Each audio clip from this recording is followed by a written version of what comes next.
La FRCA, le département de la Réunion, le syndicat du sucre de la Réunion vous présente Terre d'ici.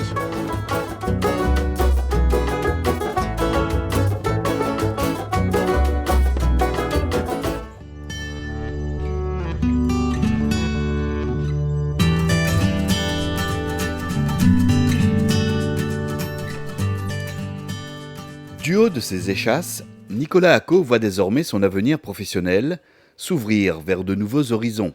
Demandeur d'emploi, et après une expérience dans la restauration, il intègre voici 2 mois cette exploitation agricole de Saint-Pierre.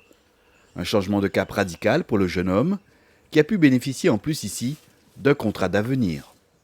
C'est un domaine qui me plaît vraiment et je trouve ça bien d'avoir lancé ces contrats-là justement pour faciliter aussi bien les agriculteurs que les jeunes qui veulent se lancer là-dedans ou peu importe le métier en fait. Mais l'agriculture, c'est quelque chose que jamais j'aurais dit que ça me plaisait et en fait ça me plaît. Ouais, travail sous serre, c'est un environnement qui est quand même propre, c'est sain et c'est un bon travail quoi. Ouais, c'est un beau métier franchement. Pendant 3 ans, Nicolas suivra ainsi également une formation dans le domaine agricole. En attendant les premiers cours théoriques, qui débuteront très prochainement, Nicolas met déjà en pratique les précieux conseils techniques de Sandrine et de Bruno sur la culture du melon. Quand tu as la couleur qui tourne aussi un petit peu, c'est une façon de repérer aussi la maturité du melon. Oui. Il devient ivoire. Alors il faut toujours faire attention parce que tu en as des qui restent couleur blanc-vert et qui vont être à maturité. Oui. Mais tu as quand même ce critère de la peau qui change le de couleur. pourcentage. Voilà, le plus gros pourcentage, ils vont tourner ivoire. Nicolas apprend très vite et il est assez minutieux dans son travail, donc c'est très intéressant pour nous. Et il apprend très très vite, quoi. On peut lui faire une confiance entière, on peut déjà le laisser dans la serre à faire un palissage et un bourgeonnage, il ne nous fera pas de bêtises, il est très très appliqué sur son travail, et très consciencieux. Ouais. Dans ce cas-là, par exemple, là, on peut voir un melon ici et un autre qui est ici. On ne va pas vraiment retenir celui qui est là. Donc on va compter 2 feuilles à partir de celui-là. Donc une feuille, 2 feuilles et très délicatement enlever juste le petit cœur qui est juste ici. Pour que ce melon puisse grossir convenablement en fait. Toute la force, au lieu de se dispatcher n'importe où, la force va vraiment se concentrer dans le melon. Tout comme Nicolas, une quinzaine de jeunes suivent actuellement le même parcours de formation professionnelle dans le monde agricole. Une action rendue possible grâce au groupement d'employeurs Vive d'Allons, dont ils sont salariés. L'objectif au bout de 3 ans, c'est un CDI, c'est justement garder ces jeunes-là, continuer à les faire progresser dans l'entreprise. Donc soit l'agriculteur embauche définitivement le jeune, soit le groupement d'employeurs continue à embaucher ce jeune-là et il va travailler chez un agriculteur. Mais bien sûr que l'objectif final est un CDI. Oui, oui. On en a grandement besoin. Et pendant ces 3 ans, justement, ça nous permet de le former à la politique de l'entreprise.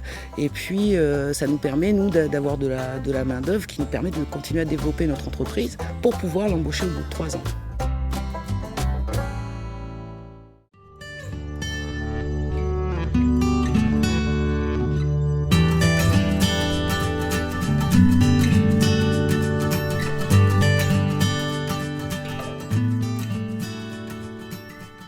Confrontés à un besoin de main-d'œuvre qualifiée, des agriculteurs de la coopérative Vivea décident alors de créer, voici 3 ans, un groupement d'employeurs qu'ils baptisent Vive d'Allons pour répondre à leurs attentes. Nous sommes quelques maraîchers, producteurs de fruits également, mais nous avons besoin de main-d'œuvre régulièrement, d'une main-d'œuvre spécialisée. Et donc nous nous sommes mis en groupement pour pouvoir mutualiser des ouvriers très spécialisés ou alors pour pouvoir former de nouveaux salariés. À l'exemple de Michel Gigant qui a intégré depuis peu l'exploitation avec un contrat d'avenir de 3 ans, tout en étant salarié du groupement d'employeurs. Il est nécessaire pour être efficace, c'est une expérience. Oui. Et là, monsieur, là, avec le contrat d'avenir, là, en fin de compte, il donne ma chance de travailler et de reformer un petit peu pour être compétent dans le travail là, en fin de compte. D'acquérir l'expérience. D'acquérir l'expérience et d'être formé, oui. Donc on est là sur un parcours qui est intéressant parce que c'est un parcours de formation en alternance où il y a des acquisitions de savoir de base, des renforcements et également de la formation technique. Et il ne faut pas oublier également que ce système permet aux jeunes, et aux moins jeunes d'ailleurs, d'avoir une vision avec plusieurs entreprises, d'avoir plusieurs tâches. Donc la formation, ils vont l'acquérir beaucoup plus rapidement. Et puis il y a la formation interne. On parlait tout à l'heure avec les jeunes, c'est important d'avoir des tuteurs à côté. Et la formation interne, elle a autant de valeur, en tout cas pour le FAFSEA, que la formation externe. Éric Zetor et William Vitry sont, eux, deux ouvriers expérimentés du groupement d'employeurs. En travaillant ainsi régulièrement chez plusieurs exploitants de la coopérative, ils partagent aussi leur expérience et leur savoir-faire avec les autres ouvriers agricoles. L'avantage pour moi, c'est à chaque fois de retrouver quelque chose de nouveau, quoi. Et puis de pouvoir partager avec plusieurs personnes une expérience, un savoir-faire, un savoir-vivre même. Voilà. Tout est différent. Et puis, c'est vraiment la discussion, la relation. Et puis, on a une expérience de travail, on la partage. Et puis, voilà, on essaie de le mieux possible. De retour au pays, Éric, lui, a pu ainsi faire valoir son expérience métropolitaine dans ce secteur d'activité. Ouais, mon travail c'était en métropole, dans le concombre, salade, les endives, tout ça. Et mon expérience, il vient de là-bas, quoi. Après, en arrivant ici, bon, c'est un peu plus facile de trouver du boulot quand on a l'expérience sociale, des trucs comme ça. Mais les techniques ne sont pas les mêmes. J'essaie d'apporter un petit peu ce que j'ai appris là-bas.